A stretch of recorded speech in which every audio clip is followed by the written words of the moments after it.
जैन साथियों कल से टीवी चैनल्स पे खबर चल रही है कि बांद्रा में भारी संख्या में लोग इकट्ठा हो गए।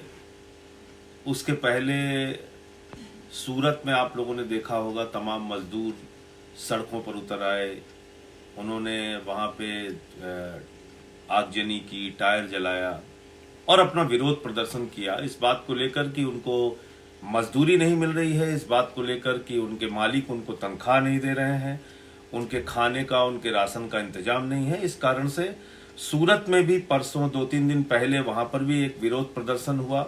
फिर कल हम लोगों ने देखा महाराष्ट्र में, मुंबई में, फिर सूरत में, अहमदाबाद में, हर जगह पे विरोध प्रदर्शन हुआ, लोग सड़कों पे आए। लेकिन इस पूरे मामले को समझना होगा कि वास्तव में ये क्यों हुआ, इसकी वजह क्या है। क्या अकेले इसके लिए वो मजदूर जिम्मेदार हैं जो सड़कों पे उतरे? क्या इसके लिए वो तमाम लोग जिम्मेदार हैं जो भीड़ की शक्ल में अलग अलग जगहों पे इकट्ठा हुए? या फिर इसमें कोई जिम्मेदारी दूसरे विभागों की भी बनती है? इस बात को थोड़ा देखना पड़ेगा। कल आप लोगों ने देखा होगा, खबरें चली और बताया गया कि 39 लाख टिकट रेलवे ने बुक किया।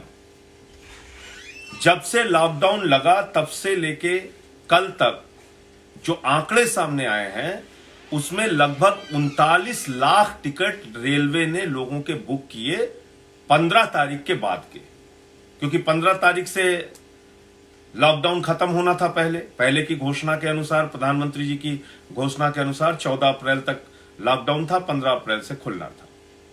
बाद में तमाम परिस्थितियों का जब आकलन किया प्रधानमंत्री जी ने तो उस लॉकडाउन को बढ़ाया। लेकिन ऐसा नहीं है कि लॉकडाउन अचानक बढ़ा दिया। आपको याद होगा 12 अप्रैल को प्रधानमंत्री जी की तमाम मुख्यमंत्रियों के साथ एक बैठक हुई थी।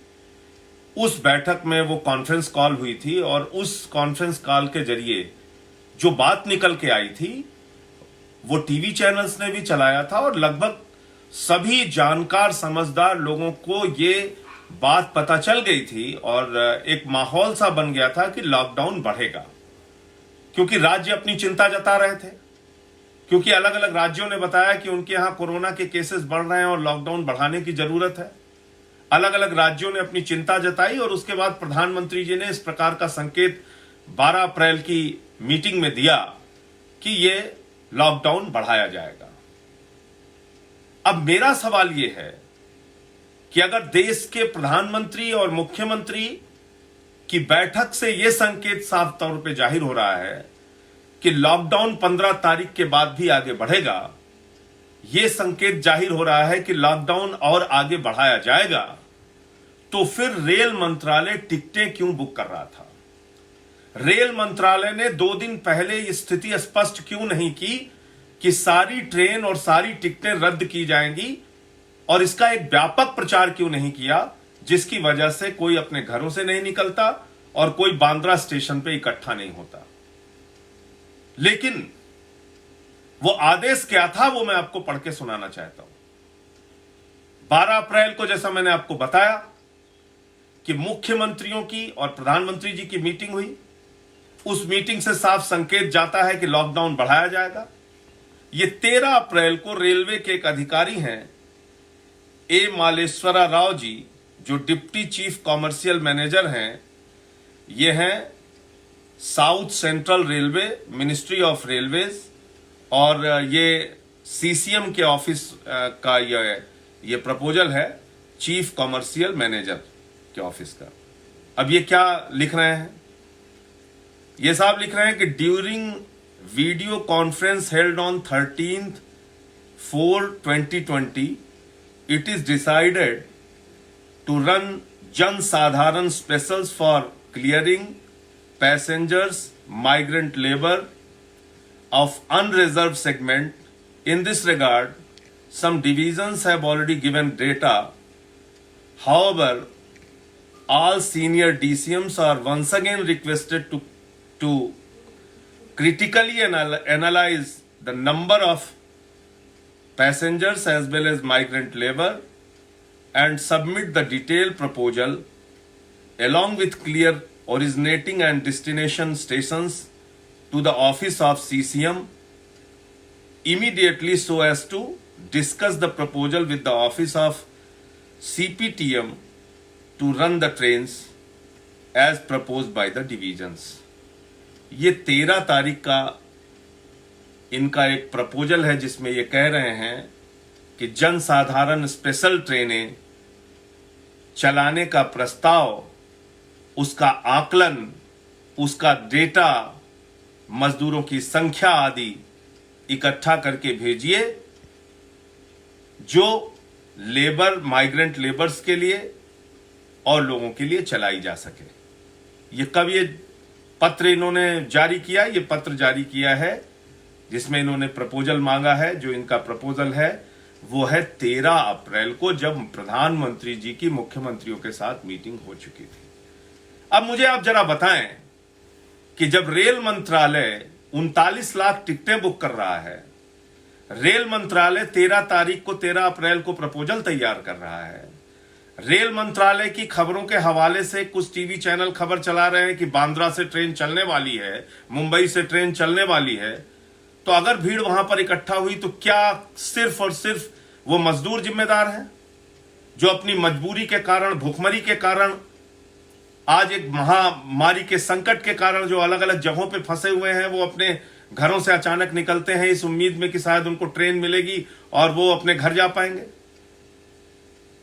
इसमें क्या इन रेलवे के अधिकारियों की कोई जिम्मेदारी नहीं है?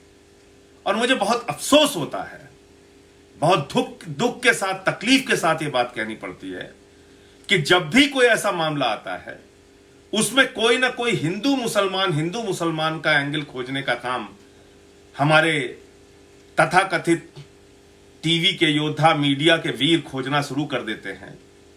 जब दिल्ली में आनंद विहार का मामला आया उस समय भी टीवी के योद्धा डिबेट करने में, लगातार बड़ी बड़ी डिबेट करने में जुट गए, सरकार को घेरने में जुट गए। जब महाराष्ट्र का मामला आया उसमें भी कल मैं देख रहा था टीवी के योद्धा जुट गए, उस पर टीवी के डिबेट कर रहे हैं। और शर्म की बात तो यह है कि उसमें भी हिंदू मुसलमान का एंगल देने की कोशिश कर रहे हैं।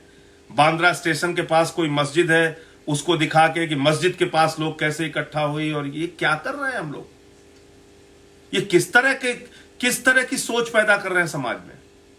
और तमाम वो वरिष्ठ पत्रकार, तमाम वो जागरूक लोग, तमाम वो मीडिया से जुड़े हुए नाम जो 25-30 साल से पत्रकारिता कर रहे हैं, ऐसे लोग हिंदू मुसलमान की भावना फैला रहे हैं कि बांद्रा की मस्जिद के पास भीड़ इकट्ठा हो गई। अरे भाई, गुजरात में जब सूरत का मामला आता है, वहां आगजनी होती है, हिंसा होती है, मजदूर विद्रोह में सड़क पर उतरते हैं, उस खबर को आप नहीं चलाते।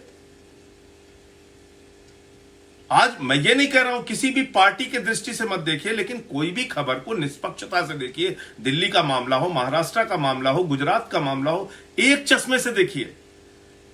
मजदूर के सामने रोटी का संकट है, भूख का संकट है, उस समस्या का समाधान कैसे किया जाएगा, उनको नौकरी से ना निकाला जाए ये बात कैसे सुनिश्चित की जाएगी, उनको 2 वक्त की रोटी मिल सके ये बात कैसे सुनिश्चित की जाए, उनको भरोसा कैसे दिलाया जाए कि वो अपने अपने घरों में रहें और अपने घर जाने की जिद ना करें जिससे ये संकट और आगे फैल जाए, इस बात के लिए उनको कैसे समझाने का प्रयास किया जाएगा।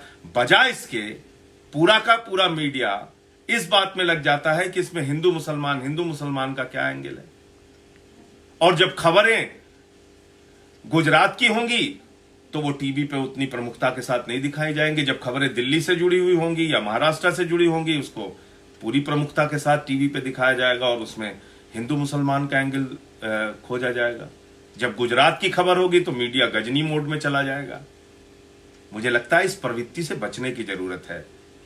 आज एक बड़ा संकट देश के सामने आया है और दिल्ली की सरकार, अरविंद केजरीवाल जी पहले दिन से ही प्रतिबद्धता जता रहे हैं कि हम इस संकट से निपटेंगे, लड़ेंगे और जीतेंगे लोगों के सहयोग के साथ, लोगों के सहानुभूति, लोगों के सौहार्दपूर्ण वातावरण के साथ, लोगों की जिम्मेदारियों के साथ, लोगों के सुख दुख को बांटकर, उनके सुख दुख में खड़े होकर, उनके भोजन और भूख के संकट को दूर करके इस लड़ाई को जीतेंगे दिल्ली में। और केजरीवाल जी उसके लिए लगातार प्रयासरत हैं, लगातार प्रयत्न कर रहे हैं।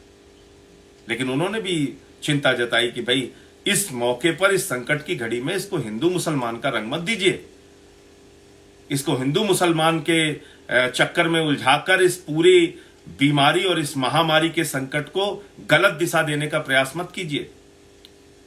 इसलिए दिल्ली में रहने वाले और देश के अलग अलग हिस्सों में रहने वाले सभी भाइयों से हाथ जोड़कर प्रार्थना करूंगा, विनती करूंगा कि कृपा करके इस महामारी में, इस महासंकट के दौर में आप लोग अपने अपने घरों में रहें, ये बीमारी और आगे ना फैलने दें, इस संक्रमण को और आगे ना फैलने दें।